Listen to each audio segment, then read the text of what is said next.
Bueno, bueno, le comento. Estuvimos viendo la devolución que nos dio. Queríamos corroborar respecto a yo acá tengo el email. Respecto a lo que estuvimos leyendo de su devolución. Entonces, Cauchy, eh, el teorema de Cauchy lo que dice que hay una condición de equilibrio en una fragmentación de un cuerpo, en este caso cilíndrico, la fragmentación imaginaria, obviamente, cúbica, donde en dicho cuerpo o en dicha fragmentación, eh, la fuerza aplicada al cuerpo genera una cupla y lo que dice Cauchy que se genera una cupla eh, ¿cómo? Ahí le explico ya. Mira, En una sosteneme. bueno, Suponiendo que esto es el cubo, suponiendo que este es el cubo, toda la carpeta. la condición de equilibrio de la cupla, o sea, si se forma una cupla en caras paralelas, decía, Sí. las caras ortogonales deberían tener una cupla que contrarreste dicha para que la cupla original para que se mantenga el cuerpo en equilibrio, ¿no? Es- Sí, sí, tal cual. Es decir, esa es una forma de demostrar que hay equilibrio completo. Cuando uno hace para una pieza cualquiera, sea una pieza de estructura, de una viga, una columna o que sea una pieza de mecánica, y está sometido a fuerzas, eh, uno estima o determina las reacciones de las fuerzas, por ejemplo, las fuerzas equilibrantes, y deja el sistema equilibrado. Es decir, cargas exteriores activas y cargas reactivas. La sumatoria de todo eso te da cero. Suma de fuerzas y suma de momentos respecto a un punto cualquiera del plano, etcétera, etcétera. Eso me asegura, digamos, macroscópicamente, el equilibrio del cuerpo. O sea, lo aseguré yo por cálculo, o sea, determiné qué valores tenían que tener las reacciones de vínculo para que el sistema esté en equilibrio. ¿Cómo sé que está en equilibrio? Porque está ahí y no se cae. Entonces, manifestamos o podemos determinar, calcular ese equilibrio haciendo operaciones matemáticas para encontrar qué fuerzas están realmente haciendo los vínculos para que la pieza esté ahí donde está. Una vez asegurado eso, para poder estudiar la parte de resistencia de materiales y ver si el material resiste, si se deforma menos de lo que tiene de lo admisible, es decir, que no se deforme más allá de lo necesario, bla, bla, bla, bla, todas esas cosas, empezamos a meternos dentro del material. Una de las tantas formas de meternos dentro del material es ver cómo es que hay equilibrio interno de fuerzas.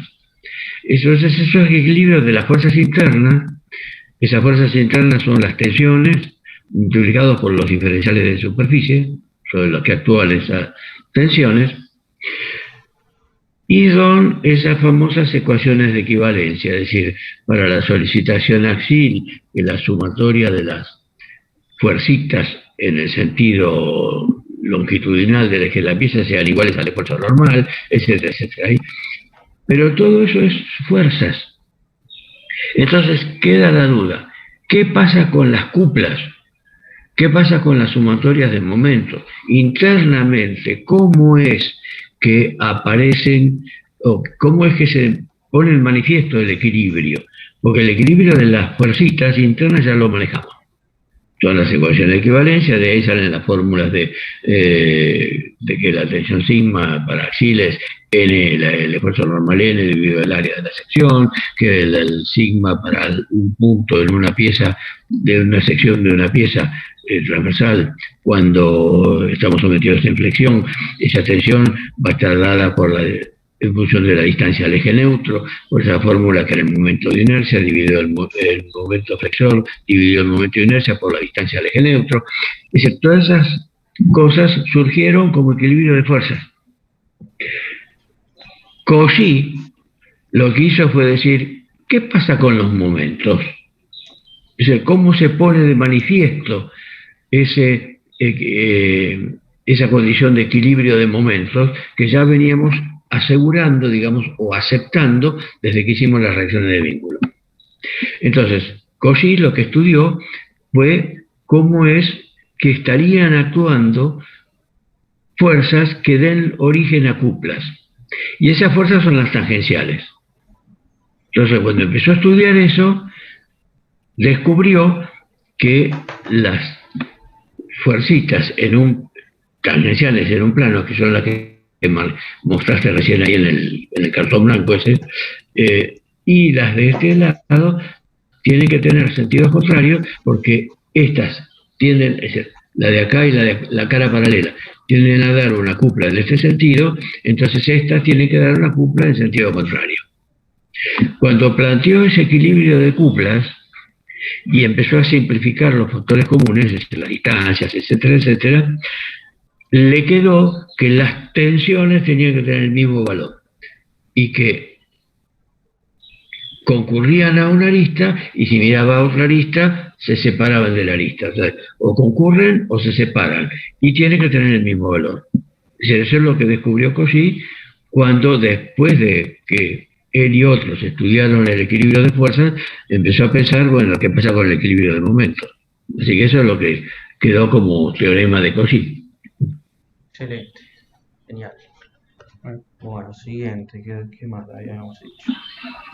Después le habíamos preguntado sobre la soldadura en corriente continua y alterna, razón del cambio de polaridad. Bueno, en la corriente alterna es indiferente, porque como la tensión está subdividida en partes iguales, no cambia en nada. Pero cuando hablamos de corriente continua, dependiendo de qué polo conectemos a la pieza o al electrodo, cambia el aporte de temperatura. O sea, si lo ponemos en la pieza, lo que va... El positivo. Claro, si ponemos el positivo a la pieza, va a tender a calentar, obviamente cuando se forme el arco, ¿no? Va a tender a calentar la pieza, y usted nos hace el enfoque en base a la velocidad. O sea, la velocidad de consumo del electrodo para aumentar la velocidad de aporte. Y si lo ponemos de la forma inversa, buscamos mayor penetración. Cuando hablamos de aumentar la velocidad de aporte, estamos diciendo que el positivo va al electrodo, a la pinza con el electrodo. ¿A la pinza con el electrodo? Ahora en ese momento tendría que ir a mirar. Es decir, uno es positivo, el otro es negativo. Es decir, el tema es en función de cómo conectes del flujo de electrones. Sí. El flujo de cargas, ¿cierto? Sí. Entonces, en el sentido, digamos, convencional de la corriente, uno, digamos, se maneja diciendo que la corriente circula de más a menos. Es al revés en realidad, en el sentido físico. Lo que pasa es, los electrones están circulando del menos al más. Entonces, si vos invertís la polaridad, estás invirtiendo el sentido de circulación de los electrones. Y parece ser, por lo menos lo que interpreté yo cuando estuve leyendo ahí en un manual de soldadura, lo que parece ser es que ese flujo de electrones, en el sentido de cómo pega, de cómo incide o cómo pega, generan como una especie de, no sé si llamarlo de inercia o de fuerzas de impacto, lo que uno macroscópicamente con piedras vería o con municiones vería como impacto. Entonces, que eso genera una diferencia de temperaturas. Entonces, el que recibe los electrones parece que es el que se calienta más. Uh-huh. Como que recibe los electrones en realidad es el positivo se calienta más. Bárbaro. Y se podría decir que es por la energía de impacto de los electrones. Ese es el traspaso de los electrones. Sí. Y se podría decir que Me parece que es así, bueno. ¿Cómo? En realidad debería que ser ingeniero electricista para explicarlo con más detalle, ¿no es cierto? Busco figuras de asociadas con cosas de mecánica porque me manejo mejor con eso. Sí. Se podría decir que tiene una aplicación útil esta idea, ¿no? De conectar el positivo por ahí a la pieza cuando se trata de una pieza rica en carbono, que al presentar mayor dificultad a soldar, si le aportamos ese extra de temperatura, por ahí facilita la soldadura. ¿Puede ser? ¿O está? Podría ser, a menos que ese aumento de temperatura después genere algún otro tipo de problemas. Es decir, el tema de soldaduras es que, por lo menos, y eso un poco es mi experiencia de cuando estuve en Puerto Belgrano, con el taller de estructuras, que no tenés una regla fija de que siempre es para un lado o para el otro. Depende mucho del material. Ujú. Entonces, para determinados materiales necesitas una cierta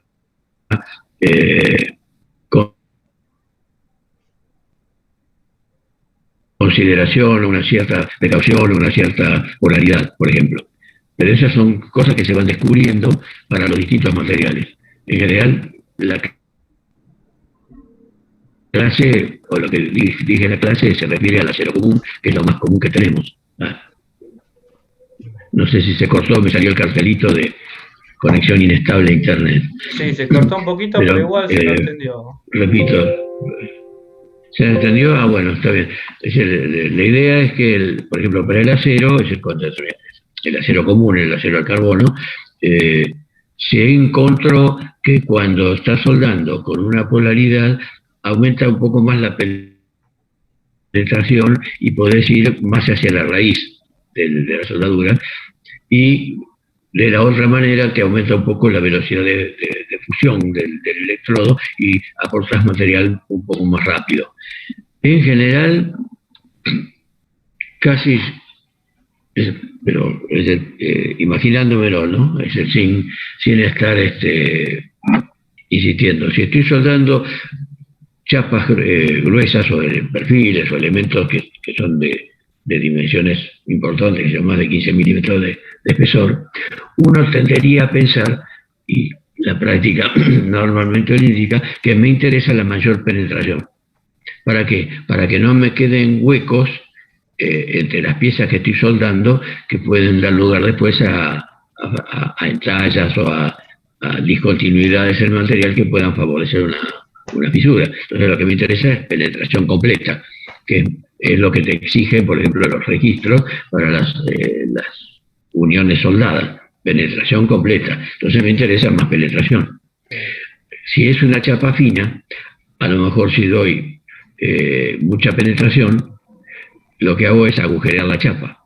Salir de los entonces me queda una porquería la soldadura. Entonces en ese caso a lo mejor es preferible menos penetración y mayor, y como contrapartida, mayor velocidad de aporte de material para cubrir más lo que estamos soldando.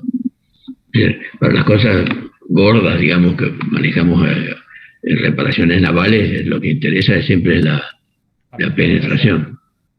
Entonces, penetración, dijimos, entonces, polo positivo en el electrodo. Pues si lo ves eléctricamente, sí, pero acordate que es diferente la circulación real. Sí. Es de negativo a positivo. Sí, yo para visualizar y que me quede. Sí, es decir, hay que fabricarse uno una imagen, digamos, de alguna forma mnemotécnica, algo que le permita asociar ese tipo de cosas para poderlas aplicar, seguro. Bueno, después, ¿qué más? Habíamos preguntado, este lo había preguntado también un compañero. Soldadura con recocido y diferencias que hay entre austenita y ferrita. Bueno, la austenita y la ferrita, la explicación acá está perfectamente clara, la que nos dio. Entendemos que... Ahora, no entiendo lo que quiso decir con soldadura de recocido. A ver, Sí, me había explicado más o menos mi compañero, y él lo que quiso preguntar es qué es lo que estaría sucediendo cuando se genera un recocido. Esa es otra historia. El recocido puede llegar a aparecer cuando estás soldando, también cuando estás haciendo algo, colocando algo en un horno, una pieza en un horno para un alivio de tensiones, y se te va la mano con la temperatura. Es decir, O también aparece en los trenes de laminación cuando aparece cuando están en las acerías y en las fundiciones. Es decir, el tema del recocido es que te da una estructura de tamaño de grano muy grande. Entonces, ese tamaño de grano grande te da una característica, dentro de las características mecánicas, ¿no? Te da una característica que es que el material, siempre hablando de acero, porque en no ferrosos, recocido y temple tienen significados totalmente distintos. Pero trabajando con los aceros, el recocido me da un tamaño de grano grande. ¿Qué implica ese tamaño de grano grande para el acero a carbono?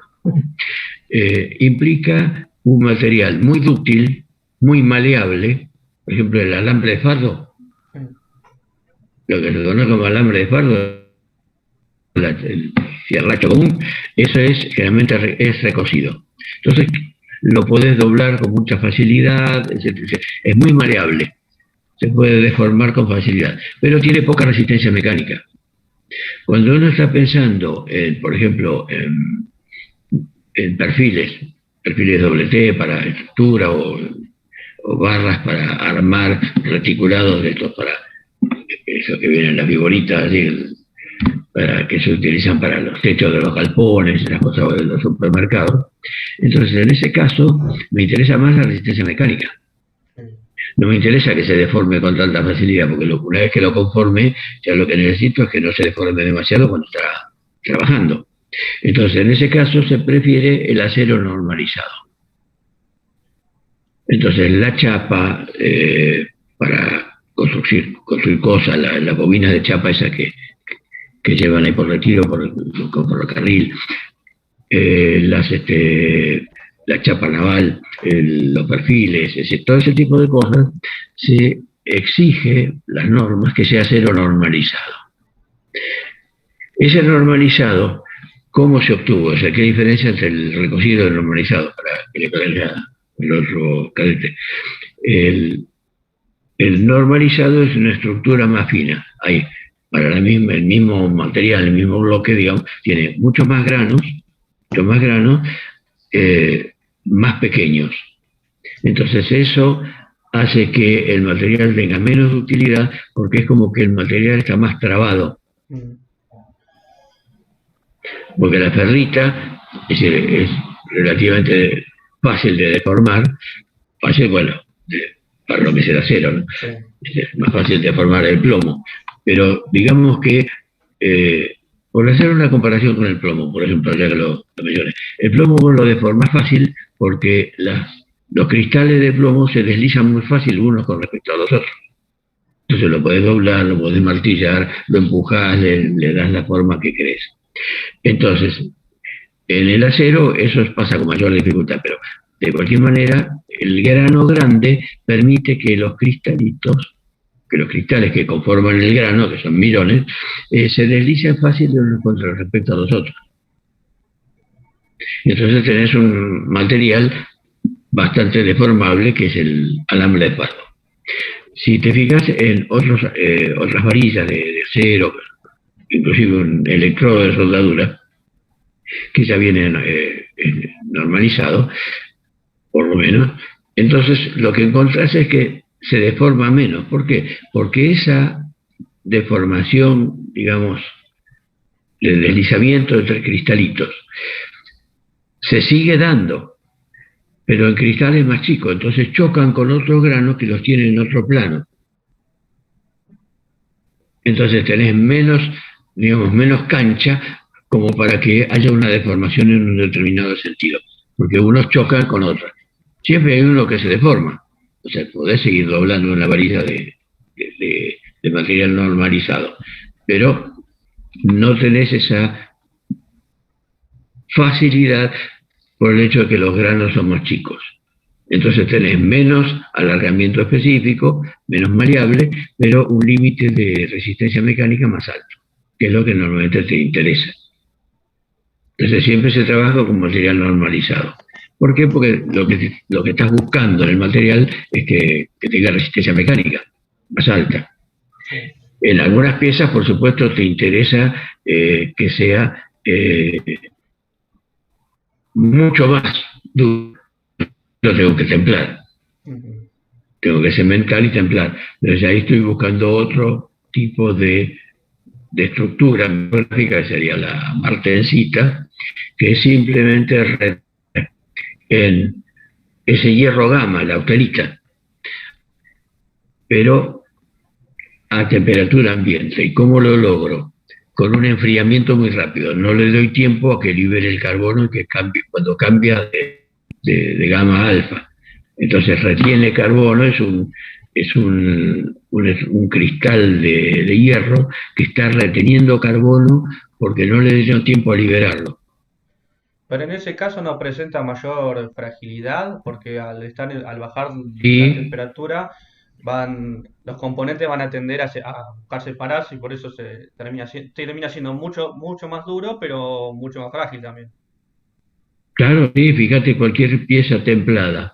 Sí, Es decir, una pieza templada quiebra como fractura frágil. sí, perfecto.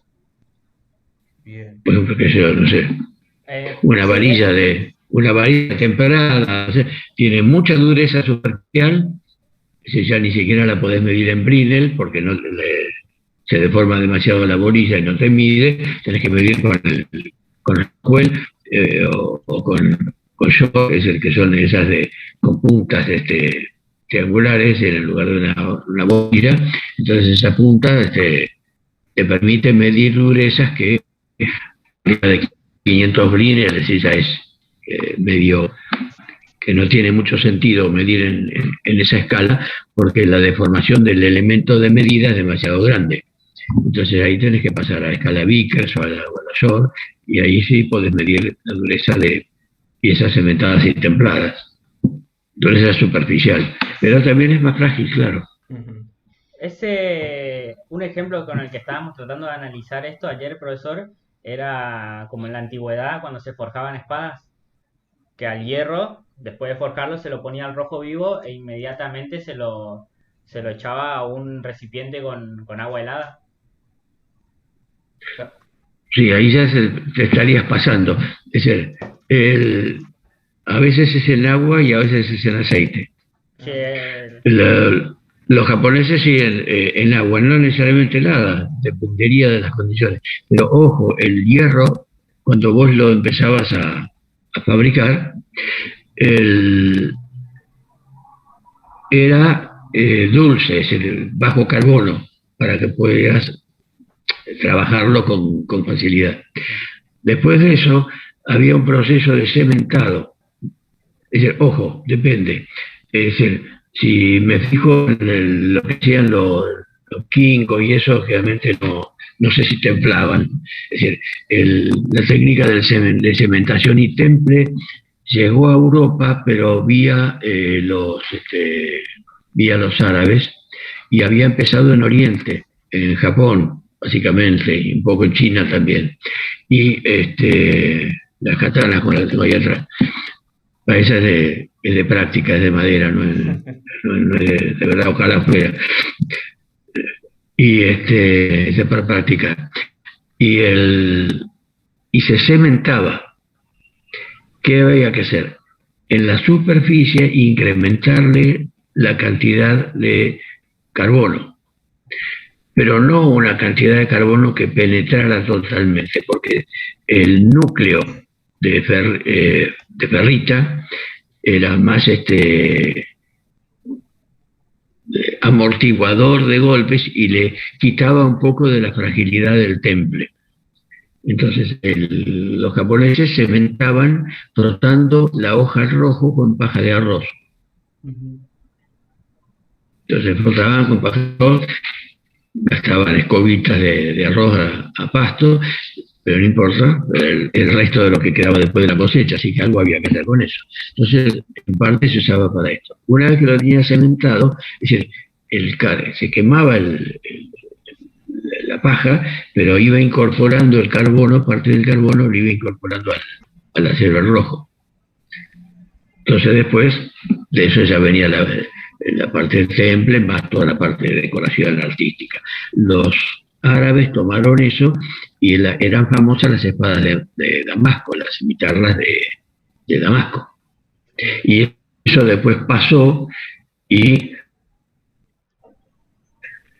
los que tomaron eso fueron los de Toledo, el acero toledano. Entonces las espadas de Toledo, ahí están. Mira, Esas se son cortó. las tolemaicas que se decía. Las espadas de Toledo eran famosas también por su calidad. Toledanas, Mm. las toledanas. Y después eso pasó a Inglaterra. Y el mejor acero de espadas inglés era el de Sheffield, el acero de las acerías de Sheffield, que fueron incorporando esas técnicas. Por supuesto, las técnicas de cementado fueron cambiando. Hoy en día se sigue cementando antes de templar, pero lo colocas en una atmósfera rica en carbono, una atmósfera eh, en un horno calentado, de modo que esté a la temperatura 1000 grados, pero que esté en una atmósfera rica en carbono, no sé, dióxido de carbono o monóxido de carbono. Entonces ahí va incorporando carbono. Esa es la técnica que no es que se utilice ahora, ¿no? Esa técnica de cementación en horno ya viene, o con carbón, poniendo la hoja al rojo en medio de una pila de carbón. Entonces eso va incorporando carbono. Eso se viene usando hace por lo menos 4 o 5 siglos. Ujú. Sí, ya el pasar la escobilla es solamente para los que las hacen en forma artesanal, pero industrialmente no. Genial. Bueno, y el recocido aplicado a soldadura. Cuando hablamos de recocido, ¿no? Es la zona próxima a la soldadura, ¿no? Que esa zona. Sí, el recocido que se produce en una parte de la chapa, del material que está soldando, en una zona donde hay un calentamiento grande que lo lleva arriba de los 900 grados, así, y después donde hay un enfriamiento lento. Ujú. En general, una suelda con varias pasadas, el tema del recocido, o el problema que traería de debilidad el recocido, se ve reducido. ¿Por qué? Porque cada nueva pasada va haciendo un nuevo calentamiento, entonces le vas haciendo como un tratamiento térmico.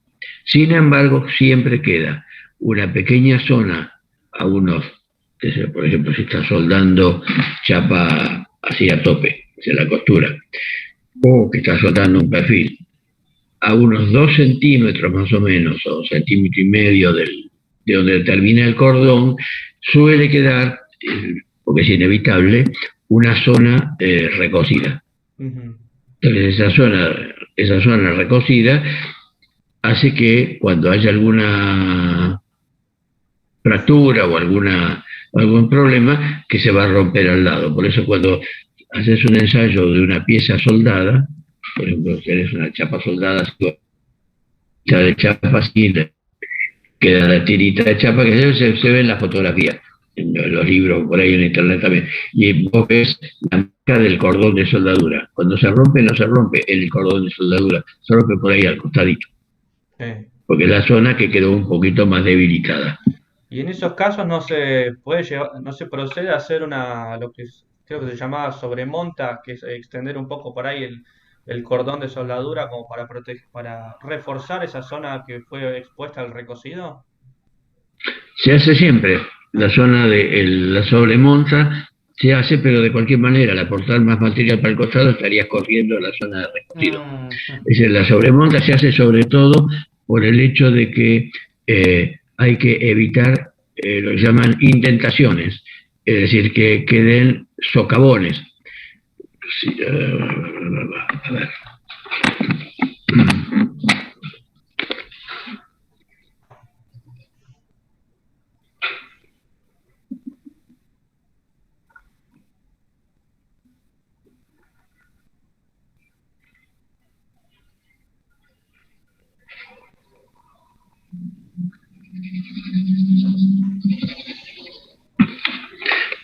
Supóngase que uno soldó y se ve, ¿no? Sí, sí.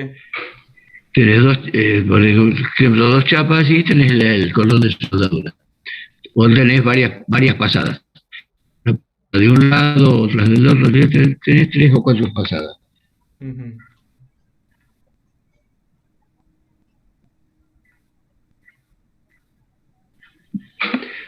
Pero fuiste haciendo así y lo dejaste así. Sí. Si ahí al costado quedan grietitas, ese material que quedó el pocito, al trabajar, ahí se van a producir concentraciones de tensiones y esas concentraciones de tensiones lo que van a provocar es finalmente la falla, la fractura. Sí. Entonces, para evitar esto, hay que soldar, cuando está bien soldado, tiene que quedar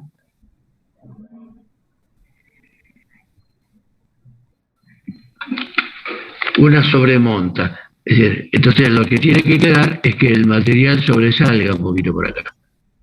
Sí. Entonces, cuando hay, por ejemplo, transmisión de esfuerzo, por ejemplo, que se está trabajando así, esa línea de esfuerzos, en lugar de encontrarse con un pocito acá, con concentración de tensiones, al contrario, se encuentra con una zona donde digamos que tiene más espacio para pasar. Entonces, localmente hay una tendencia, hay una disminución de tensiones, de esfuerzos internos al pasar por ahí, y eso puede compensar también el hecho de que haya pequeñas imperfecciones en la soldadura. Entonces, siempre hay que dejar un cierto margen. Y en las soldaduras que son, a ver,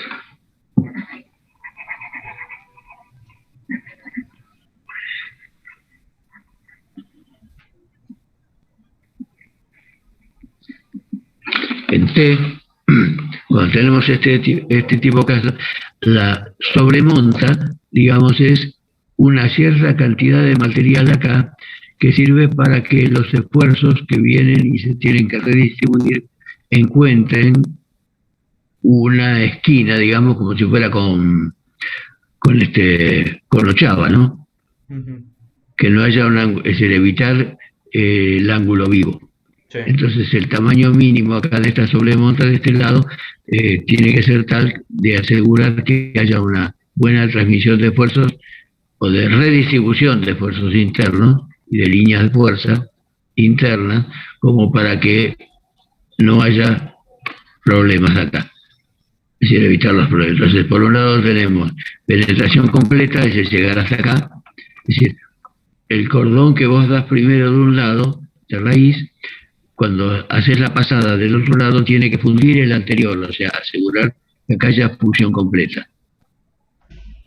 Y después de acá, sí, una sobremonta. Siempre hay una sobremonta en soldadura a tope y en soldadura en ángulo. Sobre todo acá en ángulo es más importante. Acá es un tema de evitar indentaciones. Pero acá hay que asegurar que los esfuerzos se puedan redistribuir girando los 90 grados o lo que sea para evitar puntos ahí de concentración de tensiones locales. Ujú. Perfecto. Entonces, profe, una pregunta para aclarar, para cerrar la idea, entonces. ¿Se podría decir que el recocido en el tema de soldaduras se encuentra en la zona próxima inmediata al cordón? Sí, donde no en la zona donde se calentó el material pero no llegó a fundir. Bueno, muchas gracias. En la zona donde hay fusión, ya en las sucesivas pasadas van dando normalizado. La zona que se calienta al costado pero que no llega a fundir, en la inmediata, ahí siempre hay un efecto de recocido. Listo. Bueno, para seguir con el tema de metalurgia, ¿usted tiene ahí el pizarrón a mano de los gráficos? Porque le queríamos pedir si podemos repasarlo. Pasa que lo puedo compartir yo, pero mejor, si lo comparte usted mejor, así le vemos el mouse cuando lo mueve. ¿Cuál? El de el que aparece la austenita, la No, perlita, Ah, es el de el la hierro página, carbón. espera. Voy a intentar abrirlo, no lo tenía abierto de entrada, Sí. pero voy a intentar minimizar esto y abrirlo para ver si se corta, si se pudre todo, cierro esto y empezamos de vuelta, pero voy a Bueno. intentar Sería bueno. salvar la clase. Sí, A yo ver. para que podamos ver su mouse, el puntero. Ah, está bien. Sí. Por ahora va bien, espera, a ver. Materiales, metalurgia.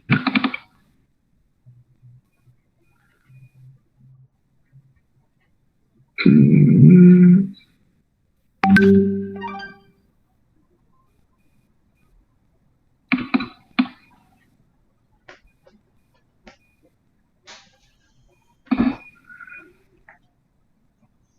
A ver.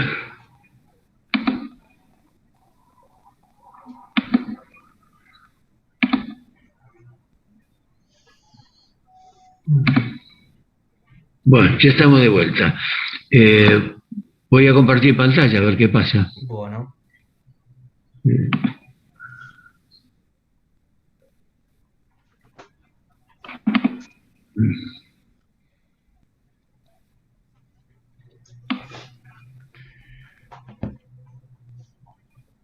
A ver, está un poco grande, vamos a checarlo un pelín.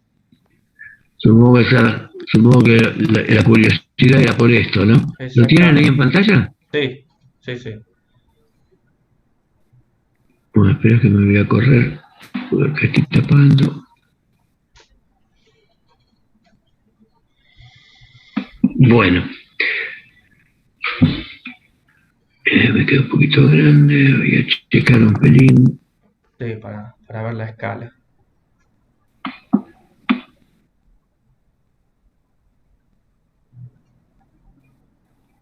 Ahí está, Bien. ahí creo que está bien. Sí. Listo.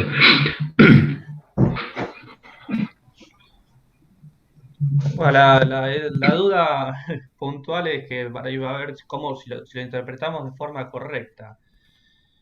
Eh, bueno, le decimos, en la parte superior, donde están las mayores temperaturas, vamos a encontrar todos los elementos en estado líquido.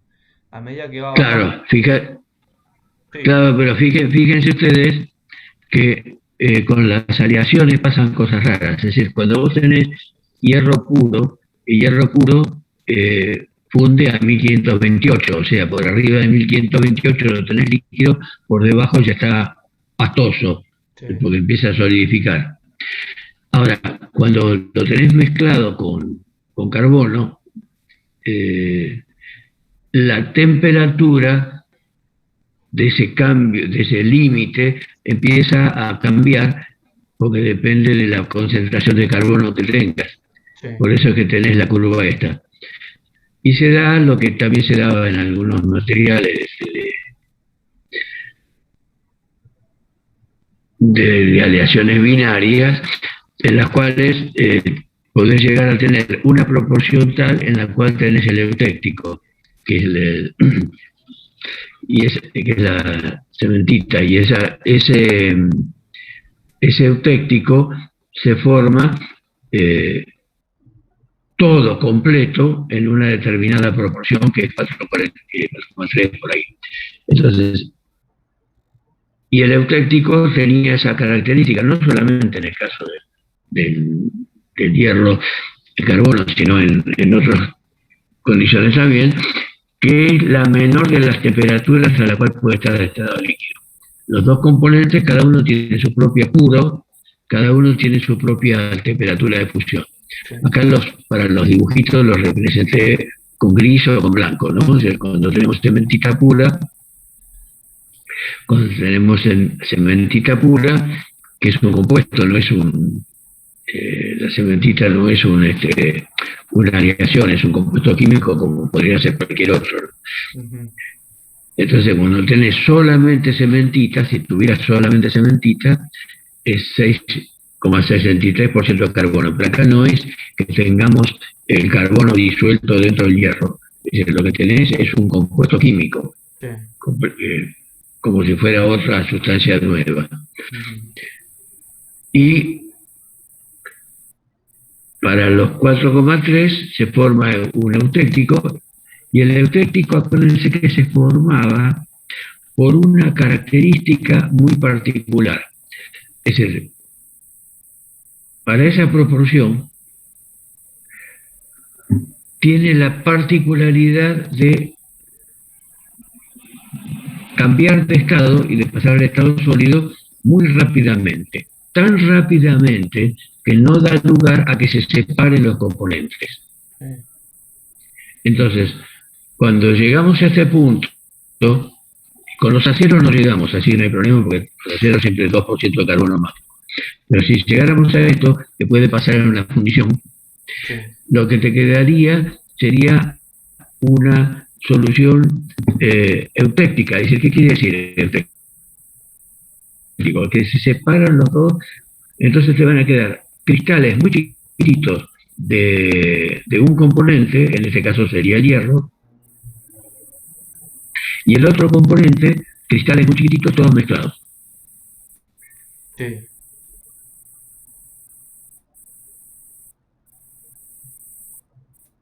Que uno lo ve macroscópicamente los gritos de una sustancia y de la otra sustancia, completamente independientes. ¿Por qué? Porque eran insolubles.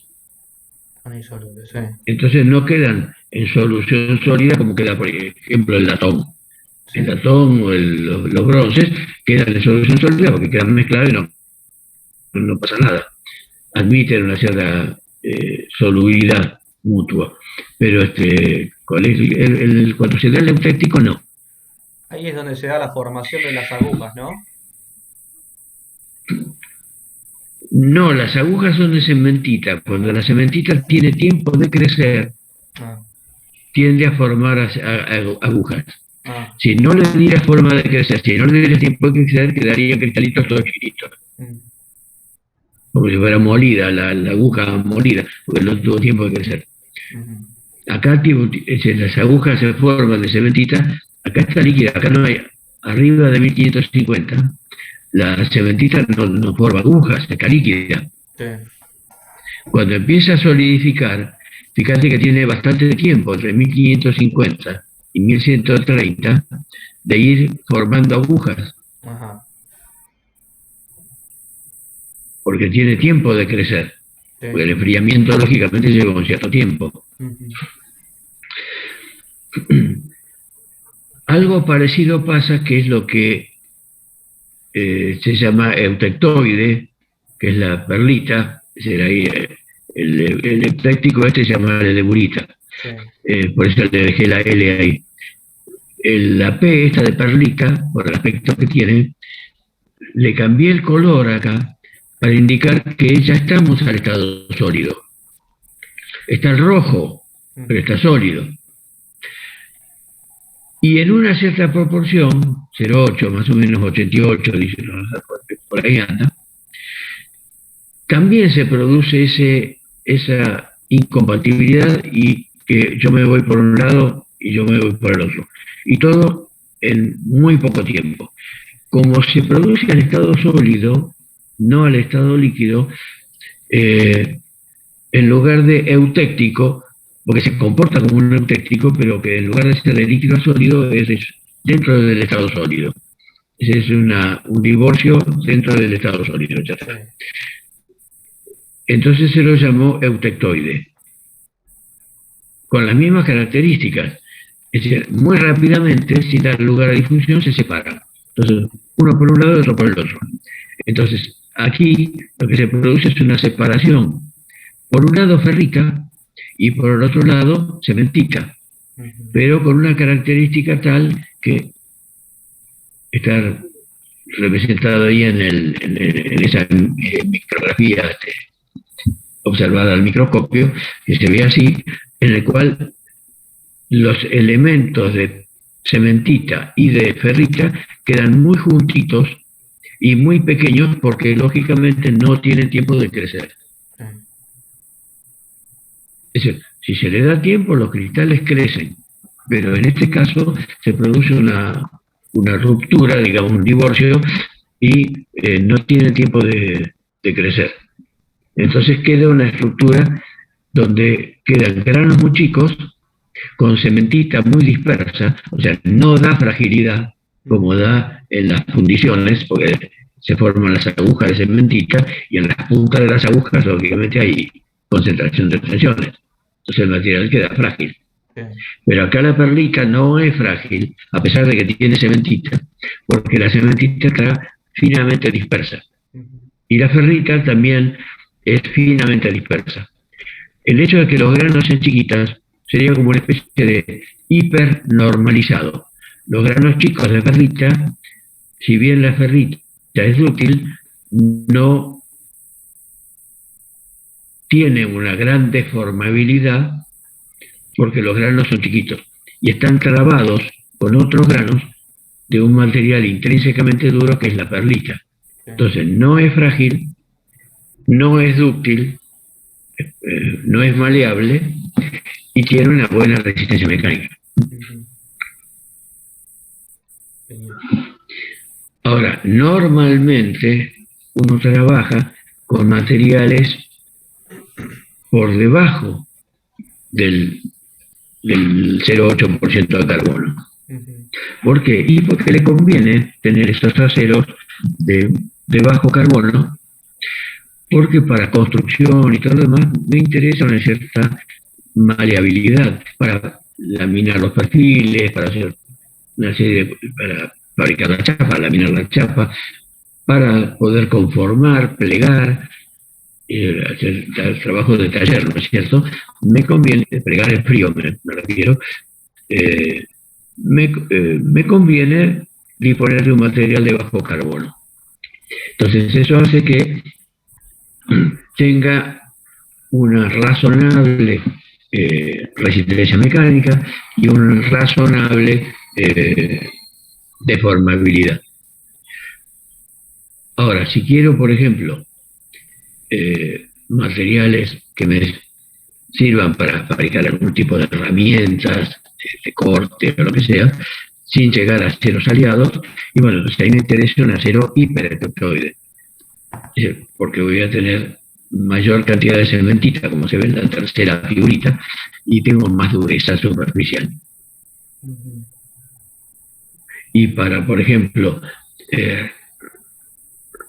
rejas de arado, discos de arado, en que necesito una resistencia mecánica mayor, sigo usando hipoprotectoides, pero con porcientos de carbono de por lo menos 0,50%. Es decir, cerca, a ver, se ve la manito, sí. O sea, trabajando por acá. Entonces, en esta zona tengo, claro, ya mayor cantidad de perlita, de cementita dispersa, y tengo mayor resistencia mecánica. Con una particularidad, tengo una cantidad de carbono ya suficiente como para, si quiero, poder templar sin tener que hacer el cementado previo. Por supuesto, puedo cementar, porque entonces voy a tener una zona superficial con mayor cantidad de carbono todavía. Pero si como primer recurso quiero templarlo, ya puedo. Pero por menos de 0,40% de carbono, por más que hagas esfuerzos, nunca vas a templar. Bien.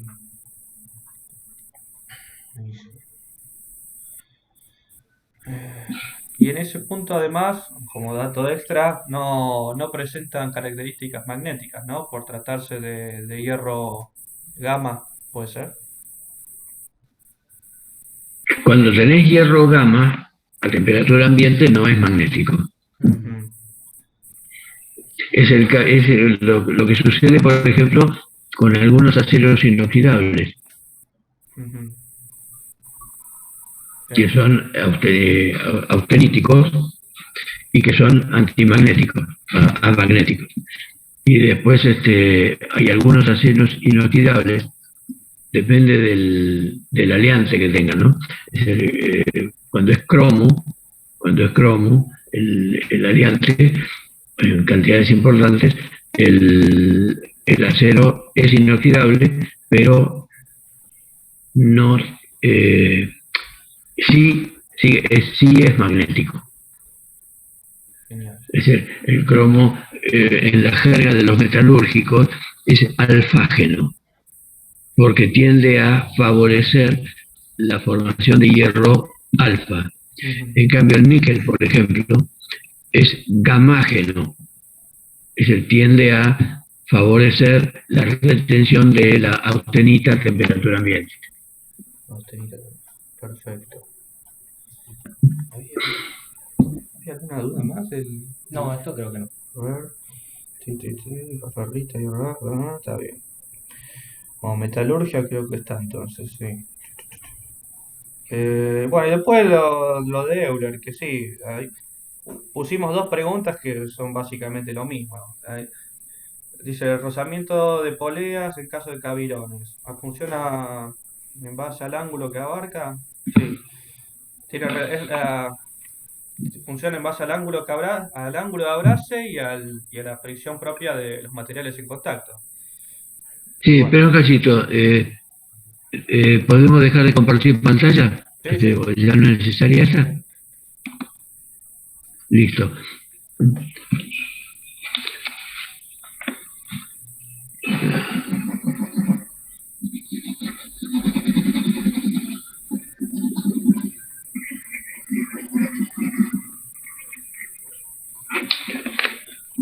Vos tenés el cavirón. Sí. Entonces, aunque sea liso, que sea de acero, que no tenga los guardainfantes esos, Ujú. cuando vos pasás, a ver,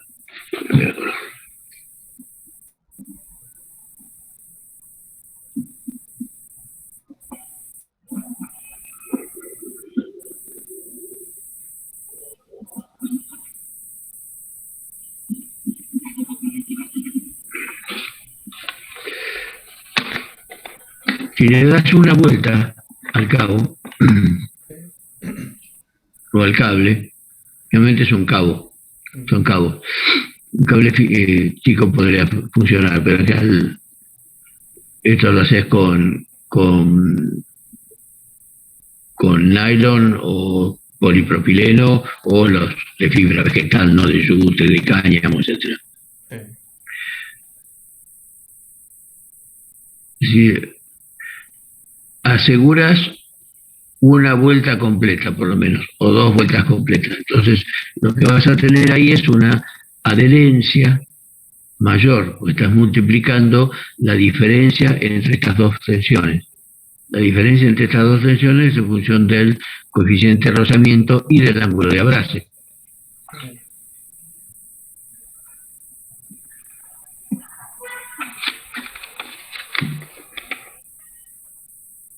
Era E, coeficiente de abrace y ángulo de abrace en radianes. Sí. Entonces son los dos factores que intervienen. Perfecto. Claro, por eso inicialmente cuando arranca la maniobra de amarre, el contra hace enrolla el cabo en el cavirón, lo ayuda para la primera vuelta y después ya tiene la capacidad de ya ir cobrando solo el cavirón, ¿verdad? Es así, porque va aumentando el ángulo de abrazo, multiplicado por la fricción propia del material. No, vos tenés que darle las vueltas a mano al cabo y estás lascando, es decir, está flojo, es decir, el cavirón gira y patina Sí. con el cable contra el cabo de amarre. Ujú. Es decir, pero la cantidad de vueltas la tenés que dar vuelta, la tenés que dar vuelta vos. Recién va a empezar a ser firme y a cobrar cuando, estando girando esto, por supuesto, accionado por el motor, el cavirón, Sí. vos tires de un lado y como que lo ciñas al cabo contra el cavirón. Es decir, de hecho, uno puede ir regulando la maniobra, es decir, que cobre o que no cobre, sin parar el cavirón, Sí. porque eso lleva tiempo y además funcionaría a los tirones. Y entonces lo que haces es, dejo de tirar yo, lo suelto, lo firmo, entonces ahí patina, Ujú. por supuesto no pasa nada con el cabo, y no hay fuerza, y no estás cobrando del cabo que está en la vista. Sí. Ese tipo de maniobra lo hacíamos mucho en Puerto Belgrano cuando entrábamos los buques a dique. Ujú. Cuando el buque entra a dique no puede entrar con propulsión, porque inevitablemente se haría pomada la proa contra el fondo del dique. Es decir, los remolcadores te lo acercan hasta la boca del dique, ahí pasás dos amarras y el personal del dique la encapilla, es decir, la ponen en dos vistas. Y ahí el personal de a bordo, siguiendo, cuando la siguen, las indicaciones del jefe de dique, vos le vas indicando, cobra, entonces ellos tiran, entonces el cabirón empieza y realmente los cabirones son los que te van haciendo avanzar la proa del buque hacia adentro. Sí. Después decís, lasca, entonces dejan de tirar Sí. y va quedando el embando. Entonces, si vos no querés que aumente la velocidad, porque tenés que decir que dejen en banda para que lo puedan sacar el personal de dique, sacarla de una vista y meterla en otra vista que está más adentro, para que vaya avanzando el buque. Entonces, cuando no querés que tenga mucha arrancada, lo dejas ir despacito, que es lo mejor que se puede hacer para evitar accidentes, y le vas dando y le decís al personal de a bordo, al contramaestre que está ahí en la prueba, y generalmente hay un oficial de cubierta, es el más que el contramaestre. Sí. Y entonces le indicas, cobra el embando, o sea, el embando, el cable que está suelto, decís que lo cobren, pero que no lo hagan tenso, porque si lo hagan tenso le dan más velocidad al buque. Sí. Claro, va todo. Entonces de ahí entonces digo, bueno, firme, entonces ahí le das un poco más de avanzada. Entonces ahí decís, bueno, lasca, que lo dejen suelto para cambiarlo a la otra vista y vas avanzando. Es más o menos como cuando uno va gateando, ¿no? Vas cambiando las cosas. Sí, porque la buena maniobra también es de no dejar la proa libre, es decir, no largas las dos amarras juntas. Largas una y después largas la otra. Cuando encapillaste una en la vista de babor, entonces ahí cambias la de estribor y así vas avanzando. No se hace todo, porque no conviene dejar la proa libre, completa, porque se queda así, puede caer por el viento, por lo que sea, te puede caer a cualquiera de las dos bandas. Sí. Entiendo. Y incrustarse el buque contra la pared del dique. Y generalmente eso es un sacudón para el jefe de dique, Sí. que es el responsable. Entonces, no es como cuando nadando mariposa, es como ir gateando, entonces vas tirando. Y cuando el buque ya está dentro, tiras otras amarras en popa con otro oficial que estará ahí de cubierta o alguien que toma dos amarras que las hacen firmes ahí sí para frenarlo del todo. Ujú. Es decir, todo se hace con cabirones o con guinches, ¿no? Que tenga, si no son cabirones, por ahí hay algún buque que tenga guinches directamente. Sí. Pero en última instancia funciona como un cabirón. O sea, y siempre con los largos nada más, ¿no? Sí. Sí, Largo de pro y popa. dos largos de proa y dos largos de popa. Genial. Que los de popa en general los reciben a bordo, los recibe el personal de tierra, realmente hay un capataz de diques que se hace cargo de la popa, el jefe de diques tiene que estar en la proa, y cuando pasan, en realidad los de popa primero pasan como sprints, porque los pasan antes que la popa llegue, Sí. para tener tiempo de encapillar y todo, y de ir cobrando de a poco para ir frenando la arrancada del buque. Ujú. Genial. Pero sí, el cabirón depende de esos dos factores. El factor de fricción está asegurado por el material O sea, sobre eso no tenés mucho juego. El material del cabo y tenés el ángulo de abrace. Sí, Realmente son 2 vueltas o 3 eventualmente, pero con 2 realmente ya se multiplica bastante la fuerza. genial. Si hay mucho viento, por ahí son 3 vueltas. Buenísimo. ¿Vos le querías preguntar sobre Whitworth o algo más? Sí. Profesor, tengo una duda con el mecanismo de Whitworth.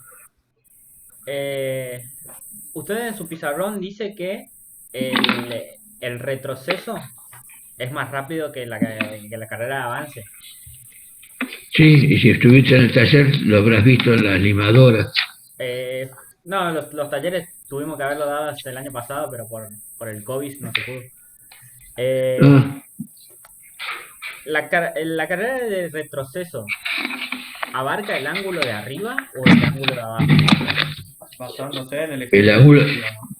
no, y el retroceso es el ángulo de arriba, porque de los puntos de tangencia, el arco mayor es por arriba, a menos que lo tengas montado al revés, pero si está montado a ver, espera, si está montado con la biela así, Sí. o sea, el volante está acá, entonces el punto de tangencia va a estar por debajo del centro, va a estar por acá y el otro punto acá. Serían los puntos extremos de la biela. Ujú.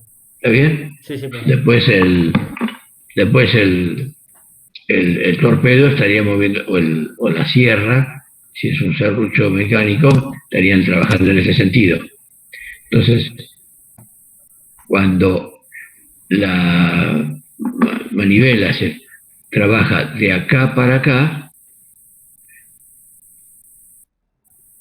tarda más que cuando hace esto. O sea que Entonces, la vuelta del torpedo sería el retroceso rápido. el retroceso rápido es cuando recorre la misma distancia en el tiempo que este hace el recorrido más chico. O sea, en la parte baja. Y cuando va para allá va más despacio.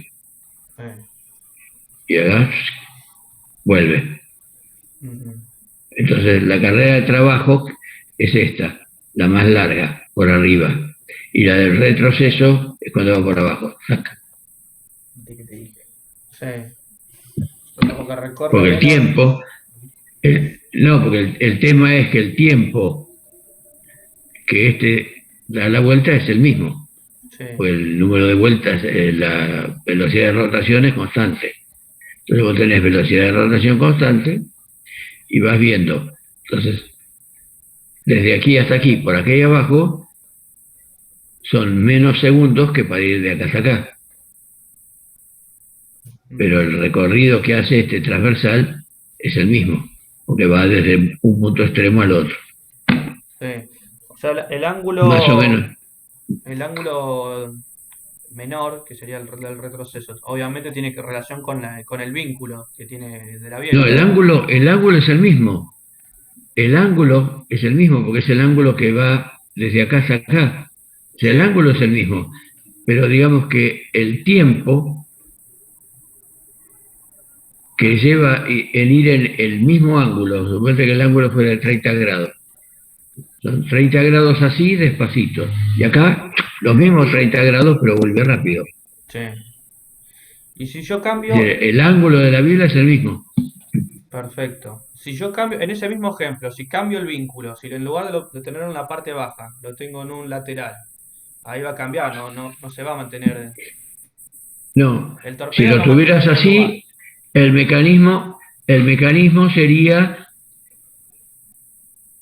vertical. Ajá.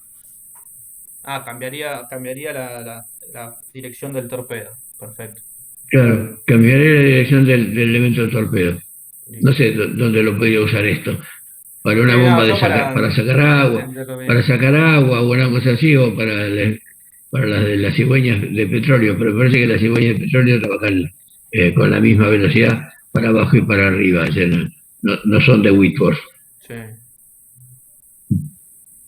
Sí, genial. Es decir, depende, es decir, siempre el torpedo se va a mover perpendicular al punto medio del movimiento de la Ahí biela. está. Eso es lo que O sea, perpendicular a la recta que forman el eje, el centro, el eje de la manivela, digamos, o de la rueda y la articulación de la biela. Es decir, esa línea, el torpedo está previsto para que se mueva perpendicular. Perfecto. Ahí está. Y en el caso que yo acerque, profesor, el vínculo, va a cambiar, ¿no? El ángulo. Se va a volver un ángulo más grande. ¿Perdón? Para cambiar el ángulo para cambiar este ángulo y por lo tanto cambiar la carrera del torpedo, lo que tenés que hacer es modificar el radio de la manivela. Ah, O sea, generalmente tenés la rueda y a veces es una rueda, a veces es un brazo. Generalmente es una rueda porque te sirve de volante. Y entonces tenés la posibilidad de cambiarle digamos, el punto de anclaje con esto, el punto de contacto con esto. Es un radio variable. Entonces tenés el radio máximo, carrera máxima. Si le quitaras todo, quedaría así. Porque si llevas el punto de contacto justo a la altura del eje de la rueda, suponete que el eje de la rueda es este, y el punto de anclaje fuera este. Y bueno, por más que la rueda de vuelta, la biela no se mueve, lo tendrías parado el aparato. Recién cuando le empezás a dar un cierto radio, vas a ir teniendo una carrera chiquita o una carrera más larga, hasta llegar, por supuesto, al radio máximo. Genial. Bueno, por mí nada más. profe, ahora una duda con respecto a, bueno, fuera de las consultas acerca de la materia, no sé si usted está informado que posiblemente se rinda presencial, ¿no? En la escuela. Sí. Ojalá. Sí, queríamos saber si más o menos tiene en mente alguna metodología, si lo va a hacer a desarrollar o escrito, escritos. Puede haber un problema numérico y puede haber para que escriban, para que desarrollen alguna pregunta. Bueno, entonces. Genial. Buenísimo. Está, ¿tenés alguna duda? No. Bueno, creo que ya cubrimos todas las dudas, entonces, profe. Preguntarle si se va a poder usar la si de acá al final se le presentan más dudas, me mandan un mail y organizamos. Yo ya tengo hasta para, bueno, ustedes ya lo tienen, son 7 clases más, 6 semanas más que quedan. Es decir, no vamos a darlas, a menos que ustedes me digan, sí, por favor, tal día. Y en ese caso, en lo posible, a las 6 de la tarde. Sí. A menos que por ahí no puedan, como hoy que tienen que ir a hacer el curso de COVID. Sí, hoy. Así que me avisan. Lo del tema no, también no importa. Me da igual. Me mandan un mail y nos reunimos. O sea, en principio, si no tuvieran más dudas por ahora, el lunes que viene nada. Sí. Y así Acá nos sucesivo. preguntó un compañero si va a permitir usar el Vademécum en el examen. Por supuesto. Perfecto. Por supuesto que sí. Buenísimo. Bueno, entonces ya estamos. Ya estamos, entonces. Muchísimas gracias por su tiempo y bueno. Listo. Eso. No sé la molestia de tus compañeros para ir a tu casa, pero evidentemente funcionó muy bien el sistema porque el sonido y eso quedan muy, muy bien. Sí. Vamos a tratar de, en el caso que tengamos otra duda, hacer lo mismo. Bueno, perfecto. No hay problema. Así que bueno, muchas gracias, profesor. Por nada. Seguimos Entonces en contacto. finalizamos. Hasta luego. Finalizamos. Chao, hasta luego. Chau.